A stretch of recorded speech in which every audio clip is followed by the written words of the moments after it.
이 신앙생활이라고 하는 것은 그야말로 믿음이라는 말을 떠나서는 할 수가 없는 거죠. 그래서 우리 기독교는 신앙, 믿음의 종교다.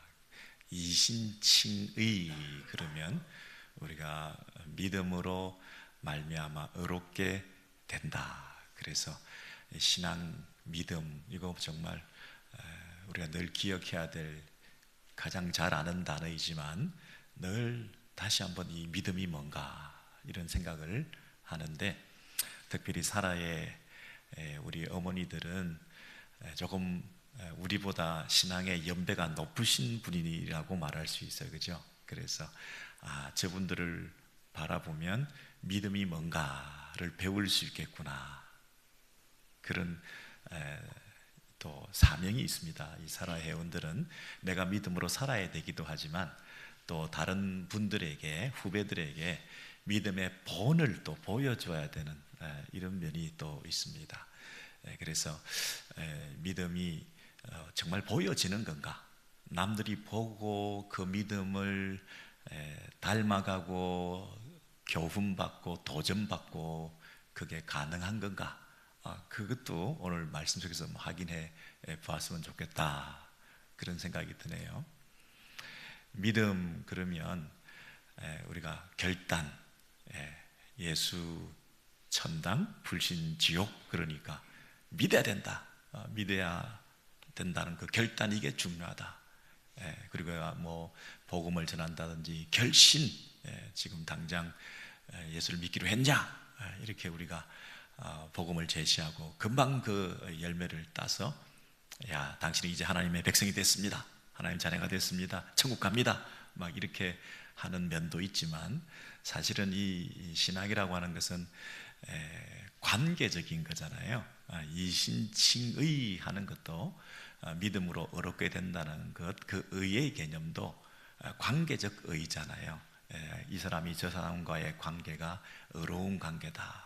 그래서 우리가 하나님 앞에서 의롭게 된다는 뜻이지 자기 혼자 의롭다 이렇게 말을 할 수가 없는 거잖아요. 그런 면에서 기독교는 항상 관계적인 그 믿음을 강조하고 있다, 이렇게 말할 수 있습니다.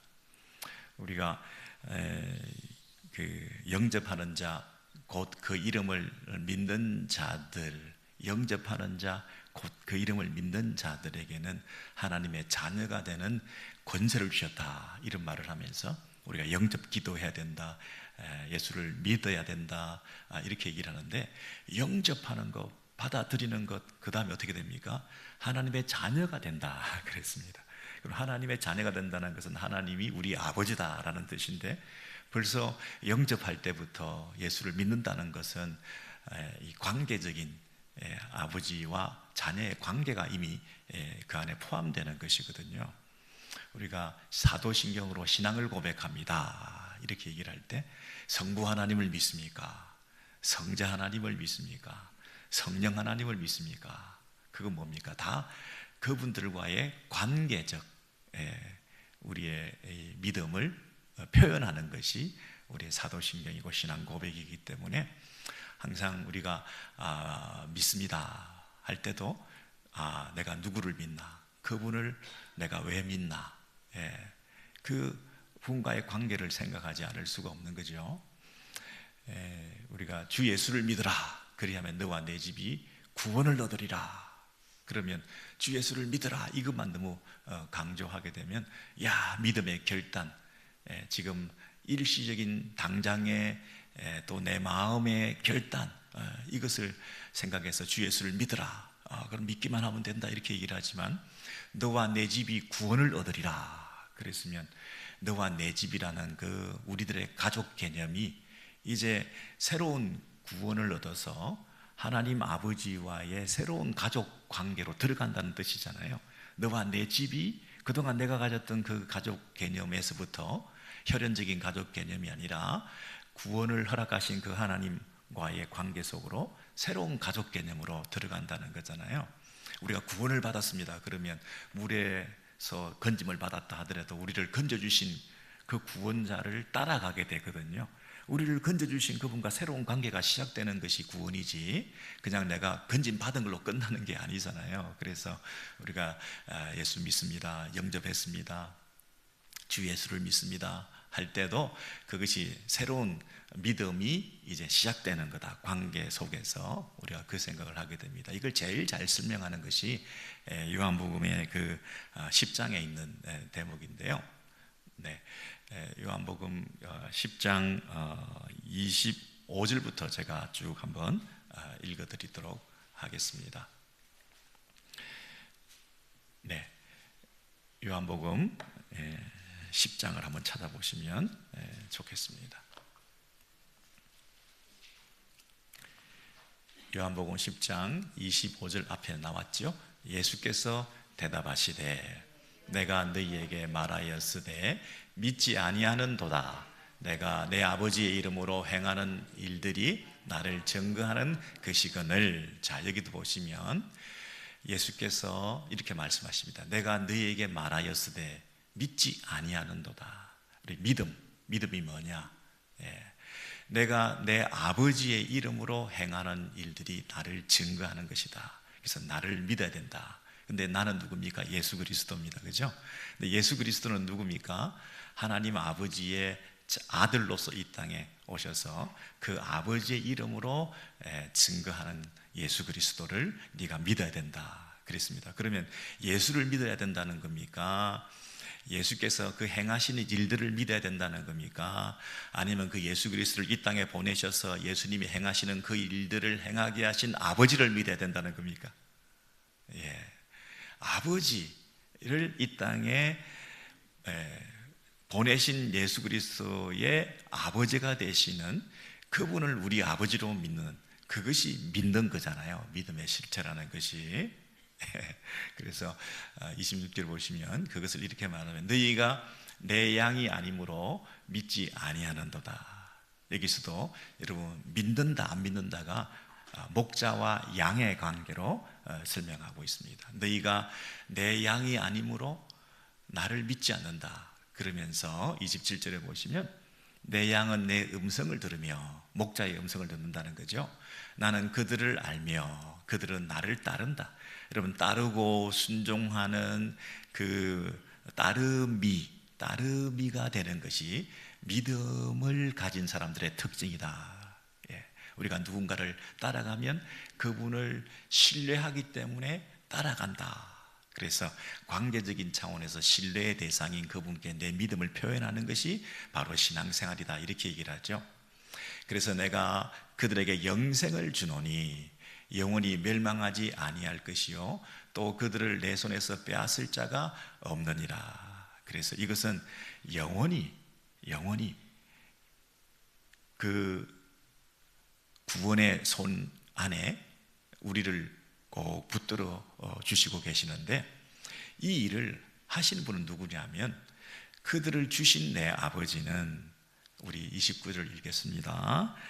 그들을 주신 내 아버지는 만물보다 크심에 아무도 아버지 손에서 빼앗을 수 없느니라.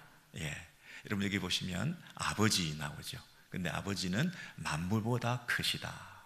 그래서 그 어떤 것도, 그 어떤 피조물도, 그 어떤 우리를 공격하고 방해하는 세상의 그 어떤 환경적인 요인들도 예수 그리스도 안에서 우리가 받은 영생을, 하나님과의 관계 안에서 새롭게 시작된 그 구원의 선물을 빼앗을 수가 없다. 아버지 손에서 빼앗을 수가 없다. 그래 놓고는 지금 이 말씀을 하시는 분이 누구라고요? 30절에 나와 아버지는 하나이니라 하신대 그랬잖아요.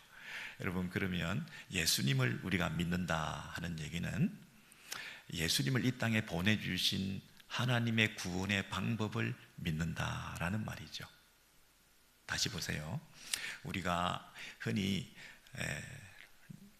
교회 다니는 사람들은 뭘 믿습니까? 왜 믿음 합니까? 그러면 나는 하나님을 믿습니다, 이렇게 얘기를 하면 좀 오해를 받을 수가 있습니다. 왜냐하면 우리도 세상 사람들도 그냥 막연한 절대자, 하나님 맙소사, 오마이갓 할 때 그 막연한 하나님을 내가 믿는다, 하나님을 믿습니다, 절대자를 믿습니다, 이렇게 얘기하면 철학자들도 이 세상이 유한하고 이 세상엔 부조리가 많기 때문에 어떤 신개념이 있어야 된다 이렇게 믿거든요.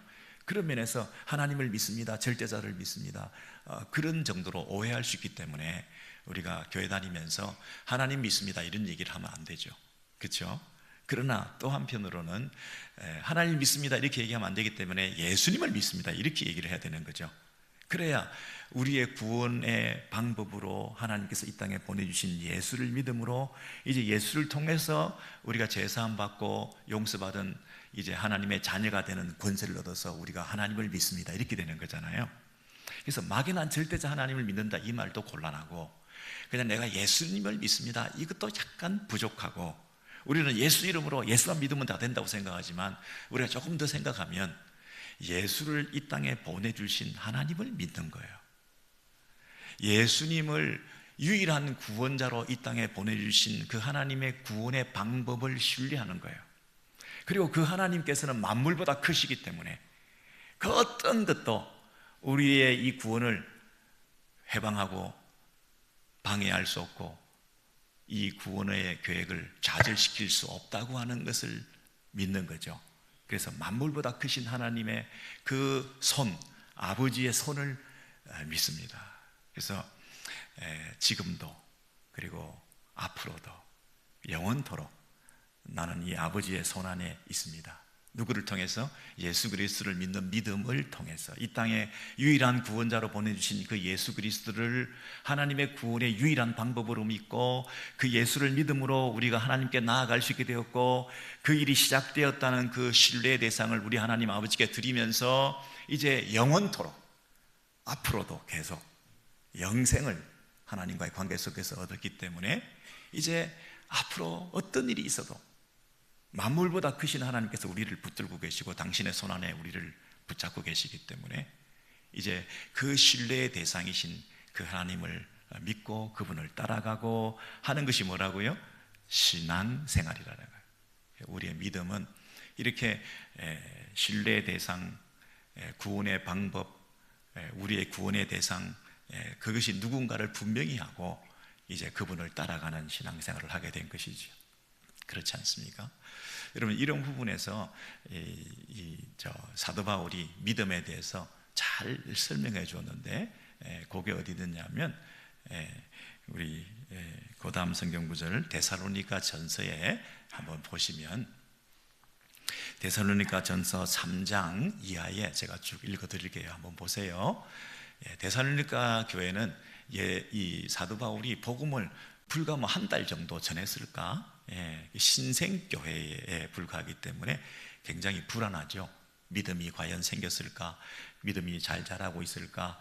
사도 바울 입장에서는 이 데살로니가 교회가 걱정이 노심초사 많이 됐을 텐데, 그 데살로니가 교회의 모습을 우리가 돌이켜보면서 이렇게 얘기하고 있습니다.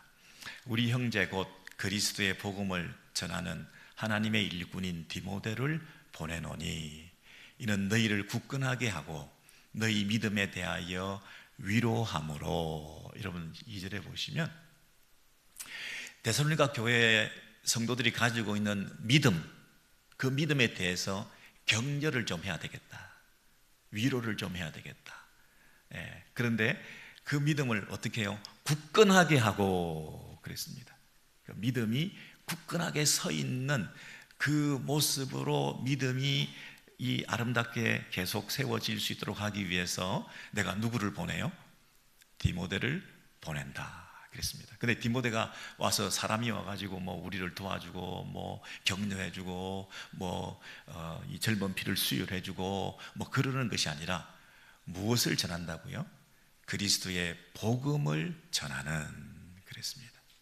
그래서 이 복음으로 우리를 다시 무장시키고 우리를 굳건하게 하고 우리의 믿음을 강화시키는 그런 모습을 우리 데살로니가 교회에 사도 바울이 그 일을 허락하겠다, 그렇게 얘기를 하는 거죠. 그래서 믿음이라고 하는 것은 굳건하게 서 있는 거구나. 믿음이라고 하는 것은 하나님 앞에서 예수 그리스도를 통해서 하나님의 자녀가 되는 그 구원의 방법인 예수 그리스도를 이 땅에 보내셨다고 하는 그리스도의 복음, 그리스도가 우리에게 가장 기쁜 소식이라고 하는 그 사실을 가르쳐주는, 그리고 그것이 구원이 되고 기쁜 소식이 되는 것은 우리에게 은혜로 주어졌다고 하는, 내가 스스로 뭔가를 행할 수 있다고 하면 이게 복음이고 기쁜 소식이 아닌데, 우리가 죄인이고 스스로 자신을 구원할 수 없는 하나님을 몰랐던 자들에게 예수 그리스도를 이 땅에 보내주셔서 그것이 복음되게 하셨던 그 구원의 기쁜 소식으로 말미암아 우리가 하나님의 자녀로 이 땅에서 살게 되었다고 하는 그 사실에 눈뜨고 그것을 전적으로 신뢰하고 끝까지 세상 만물이 어떤 공격을 한다 하더라도, 그리고 앞으로 이 땅에서 어떤 힘든 상황이 벌어진다 하더라도 만물보다 크신 우리 하나님의 그 장중에 우리가 붙들려 있다는 사실을 믿고 시험과 핍박과 환난이 온다 하더라도 끝까지 견디고 굳건하게 서 있는 그 모습을 보여주게 하기 위해서, 때로는 힘들지만 위로하기 위해서, 그것이 바른 길이다, 이것이 잘 사는 길이다, 이게 신앙이다, 그것을 우리에게 권면해주고 격려해주기 위해서, 너희들이 닥쳐있는 문제를 해결해주기 위해서가 아니라 그 문제 가운데서도 네가 굳건하게 서 있도록 하게 하기 위해서, 내가 데살로니가 교회를 위해서 지금 안타까운 마음을 가지고 사도 바울이 이 글을 쓰고 있는 거죠. 3절에 아무도 이 여러 환난 중에 흔들리지 않게 하려 함이라. 이런 환난이 있습니다. 그런데 그 가운데서도 흔들리지 않고 굳건하게 서 있는 것, 우리가 이것을 위하여 세움받은 줄을 너희가 친히 알리라. 우리가 왜 이곳에 있느냐? 환난 가운데서도 우리가 이 땅에서 믿음을 어떻게 표현해야 되는지에 대해서, 우리 성도들이 환난이 없는 게 성도가 아니라 신자들은 누구에게나 환난이 있을 수밖에 없는 것이 우리 교회의 사명이다, 이렇게까지 말씀하시면서 4절에 우리가 너희와 함께 있을 때에 장차 받을 환난을 너희에게 미리 말하였는데, 여러분, 예수 믿는 것은 환난을 제거해 주는 게 아니라 앞으로 있을 환난을 미리 소개해 주면서도 예수를 믿게끔 하는 거예요. 왜냐하면 우리의 믿음은 우리 하나님께서 붙들어 주고 계시는 믿음이기 때문에, 과연 그렇게 된 것을 너희가 아느니라. 환난이 없어지는 게 신앙생활이 아니라 신앙생활을 시작하면 더 큰 환난이 우리에게 찾아올 수 있는데, 우리에게는 더 큰 하나님에 대한 신뢰가 있기 때문에 그분과의 관계 속에서 우리가 굳건하게 지켜낼 수가 있다. 우리의 믿음이 한번 심리적으로 결단해서 예수 천당, 그래서 믿기로 했습니다, 이제 천당 갔습니다, 이 마음의 결단, 한번 일시적으로 믿음을 가졌습니다 하는 이런 것을 믿음이라고 하지 않고, 앞으로 있을 환난 가운데서도 끝까지 견디고 굳건하게 서 있는 예수를 이 땅에 보내주신 하나님, 그리고 그 하나님의 구원 방법, 그리고 앞으로 그 하나님께서 우리의 구원을 완성하실 것을 내가 믿습니다.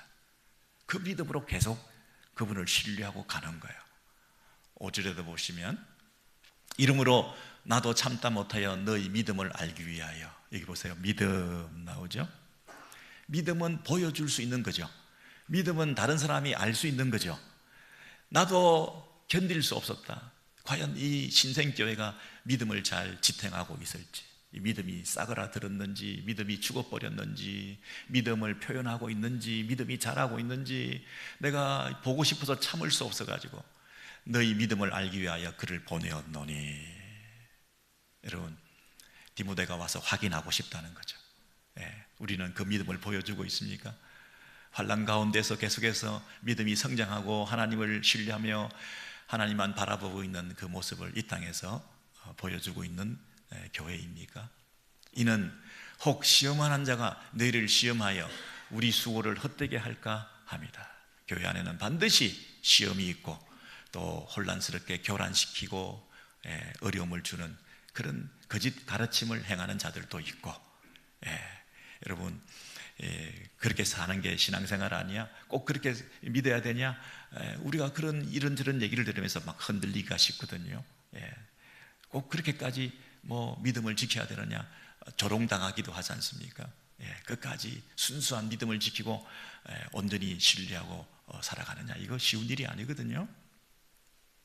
6절입니다. 지금은 디모데가 너희에게로부터 와서 보내었던 디모데가 돌아왔습니다. 이제 돌아와서 너희 믿음과 사랑의 기쁜 소식을 우리에게 전하고, 또 너희가 항상 우리를 잘 생각하여 우리가 너희를 간절히 보고자 함과 같이 너희도 우리를 간절히 보고자 한다 하니, 이 사랑의 교제, 서로를 애틋하게 생각하는 성도의 교제, 이 관계가 계속되고 있는 것, 하나님과의 관계뿐 아니라 우리 성도들과의 관계, 이 사도 바울과 복음을 전한 자와 복음을 받은 자, 지도자와 우리 성도들과의 이 관계, 이 성도들끼리의 이 사랑의 관계, 이런 것들이 우리에게 전달되고 있어서 지금 사도 바울이 뭐라고 얘기를 하느냐 하면 7절에 이러므로 형제들아 우리가 모든 궁핍과 환난 가운데서 너희 믿음으로 말미암아 너희에게 위로를 받았노라. 여러분, 위로를 전해주기 위해서 갔는데 그들의 형편을 들었어요. 어떤 거? 믿음이 올곧게 잘 세워지고 있다는 그 소식을 들을 때 이제 오히려 자신을 위로하게 되었다는 거예요. 내가 위로받게 되었다는 거예요. 위로하기 위해서 보냈는데 오히려 그들의 믿음이 우리를 위로하게 되었다는 겁니다. 근데 우리는 지금 어떤 형편이 있어요? 사도 바울 일행은 모든 궁핍과 환난 가운데 있지만 이 어려운 가운데서도 너희 믿음으로 말미암아 우리가 큰 위로가 되었더래. 여러분, 이 믿음이 위로를 주고받고 하는 것이에요.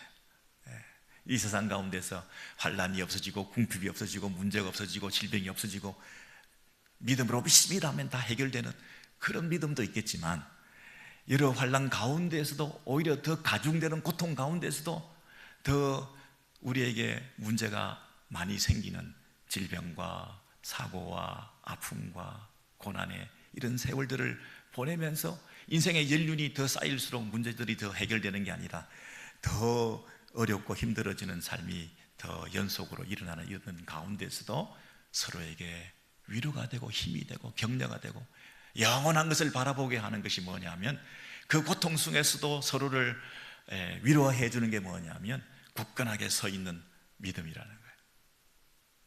우리 신앙 공동체 안에 이게 유일한 위로가 된다.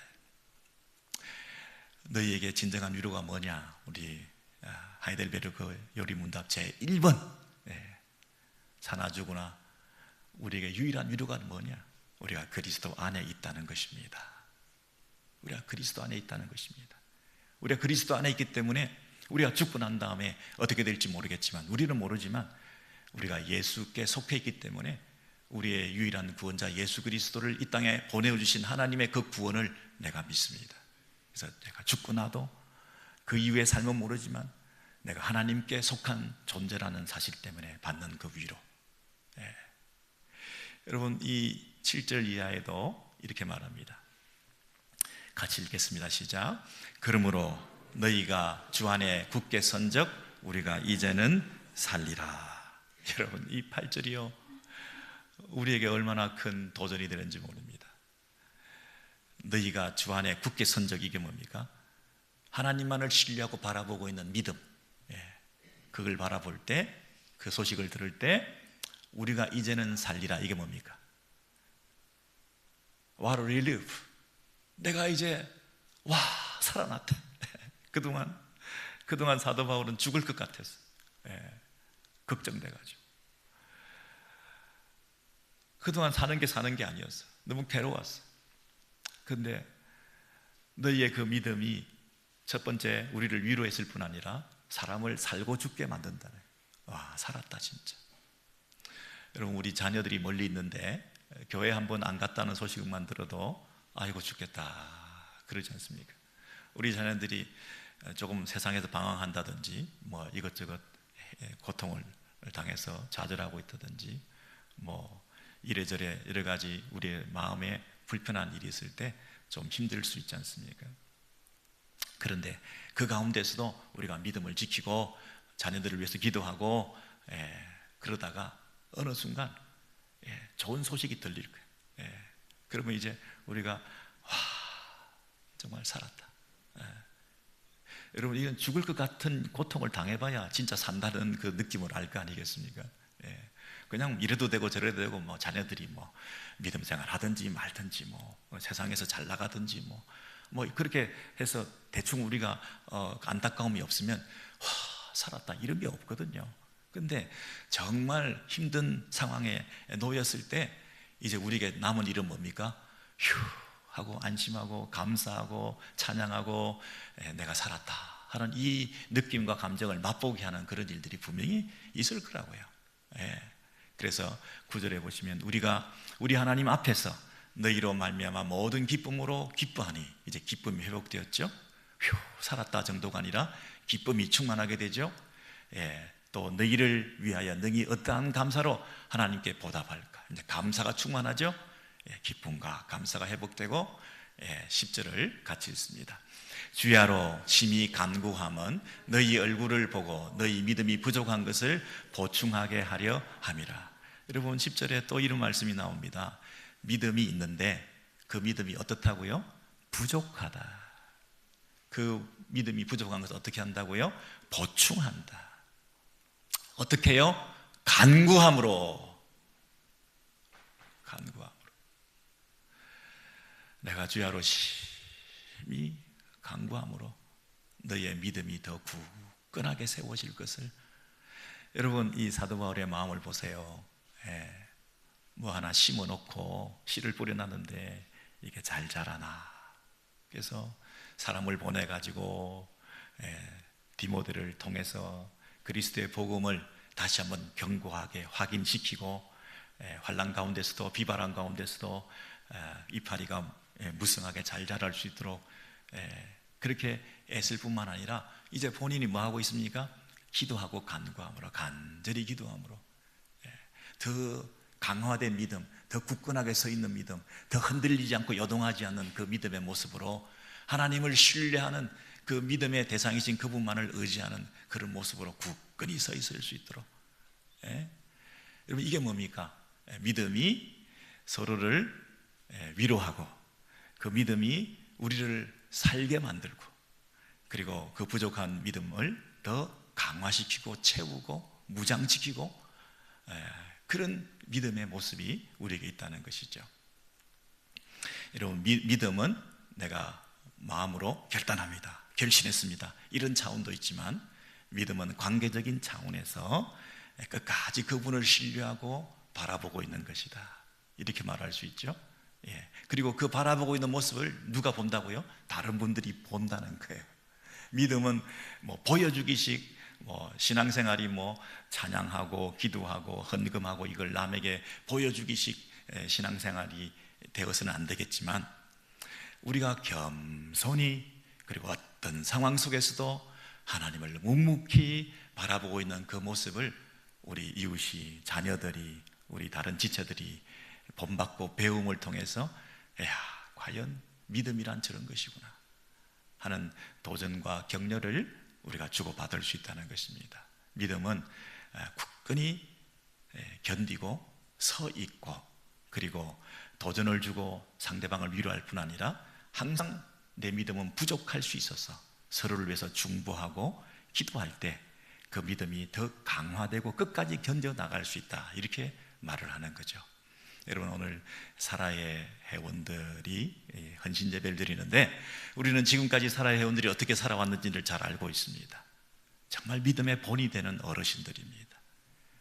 산전수전, 공중전, 이런저런 어려운 일들 많이 당하셨고, 현재에도 뭐 이런저런 어려운 일들이 뭐 여러 가지 많이 있으신 가운데서도 우리 교회에서 끝까지 믿음을 견고하게 지켜나가는, 찬양하고 기도하고 예배드리고 그 어려운 가운데서도 봉사하고, 그런 모습을 통해서 믿음은 저런 것이구나, 우리에게 도전이 되죠. 그리고 그 아름다운 모습을 통해서 다른 사람들에게 안심이 되게 하고, 와, 살았다, 이렇게 목회자들에게 또 하나님께서 보실 때에 정말 그 아름다운 모습으로 인해서 위로가 되기도 하고, 그러나 또 우리가 또 부족하기 때문에 어떻게 해야 됩니까?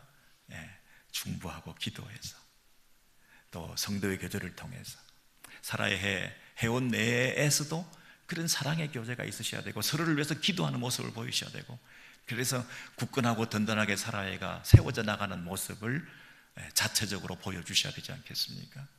사라의 회원들 안에서도 서로 중보하고 기도하는, 서로를 위해서 기도하는 그런 역사들이 많이 일어나야 되지 않겠습니까? 그럼 오늘 함께 우리 권사님 읽어주셨던 시편 88편은요, 그런 면에서 너무 감정을 실어서 잘 읽어주셨기 때문에 제가 설명을 안 해도 될 것 같아요. 정말 이게 시편의 대부분의 내용들은 찬송과 감사와 또 하나님께 노래하는 이런 그 아름다운 모습들이 많이 나와 있는데, 오늘 이 시편 88편은 시편 중에 제일 어두운 시, 제목을 굳이 단다면 응답되지 않는 기도예요. 보통은 우리가 기도하면 응답받습니다 그러면서 응답받는 기도의 비결, 이런 책도 있고 그런 것도 많은데, 이 시는요 응답받지 않는 기도예요. 그리고 시편은 어떻게 끝나는 줄 아세요? 흑암이라는 단어로 끝이 나고 있습니다. 이 시편이요 제일 마지막에 이런 말들이 있습니다. 어찌하여 내 영혼을 버리시나이까? 어찌하여 내 얼굴에서 당신을 숨기시나이까? 모든 사람들이 다 떠났습니다. 15절에 보면 어릴 적부터, 여러분 이 시편의 시인이요 지금 당장 또 우연히 현재 장성해서 후천적으로 이런 거 아니에요. 어릴 적부터요. 어릴 적부터. 그럼 생각해 보세요, 여러분. 어릴 적부터 고난을 당하여 죽게 되어서 얼마나 힘들었습니까? 근데 여전히 해결되지 않고 있어요. 그런데요, 이 시인이 이 가운데서도 자기가 당하는 일들을 이렇게 말하고 있습니다. 주의 진노가 내게 넘치고 주의 두려움이 나를 끄는나이다. 여러분, 여기 주는 왜 들어오는 거예요? 주는 왜 언급하는 거예요? 진노와 두려움이 가득하면 주님이라는 말도 하지 말아야 되는데, 모든 것이 당신의 손안에서 일어난 일이다. 주의 진노가 내게 넘치고. 아니, 진노가 넘치는데 그걸 주의 진노라고 표현하면서 이렇게 끝까지 주님을 붙들고 주님의 이름을 부르고 있는, 이게 뭡니까 도대체? 그 정도면 원망하고, 그냥 하나님을 원망하고 그냥 죽어버리지. 여러분, 끝까지 이 시인이 이런 일이 물같이 종일 나를 애우며 함께 나를 둘러쌌나이다. 주는 내게서 사랑하는 자와 친구를 멀리 떠나게 하시며 내가 아는 자를 흑암에 두셨나이다. 여러분, 끝까지 다 떠났는데 아무도 없는데, 혼자밖에 없는데, 고립무원인데 홀홀단신으로 그냥 이 고통을 당하면서 이 고통을 혼자 감내해야 되는데 아무도 나를 돌보는 사람도 없는데, 이런 불편함과 장애와 아픔과 고통 속에서, 이런 외로움 속에서 절절히 헤매고 있는데 끝까지 주님을 부르고 있어요. 여러분, 우리 예수님께서 십자가에 달리셔서 가상치료를 하셨는데, 내가 목마르다, 엘리엘리 라마 사박다니, 어찌하여 나를 버리시고 나를 떠나셨나이까? 여러분, 그렇게 죽으시면서 제일 마지막으로 하신 말씀이 뭡니까? 아버지여, 내 영혼을 아버지의 손에 의탁 부탁하나이다 하고 숨을 거두셨어요. 여러분, 예수님께서 절망, 최악 상황 속에서도 아버지의 이름을 불렀어요. 아버지요. 관계성이죠. 그 아버지에게 내 영혼을 온전히 의탁합니다. 신뢰의 노래를 부르고 있는 거죠. 절망 속에서도, 최악의 상황 속에서도 우리가 아버지에 대한 이 신뢰의 노래를 부르는 모습을 통해서, 이제는 이 시인이 가졌던 그 끝까지 하나님을 의지하는 이 믿음은 결국 그 한 번의 결단, 내가 믿습니다 하는 걸로 되는 게 아니라 일평생에 걸쳐서 그분에 대한 신뢰를 표현하는 것, 이것이 진정한 믿음이구나. 그래서 그 믿음이 우리에게 도전이 되고 소망이 되고, 이제 부활의 아침을 맞게 되고, 우리의 기도가 응답되고, 우리가 생각하지 못했던 방법으로 하나님께서 일하셔서 우리를 다시 살리시고 회복시키시고 하는 그런 은혜를 비로소 체험하게 되는 것 아니겠습니까? 우리 사라의 회원들을 비롯해서 우리 모든 성도들이 이러한 믿음의 자리에 굳건하게 서 계실 수 있기를 소망합니다. 네.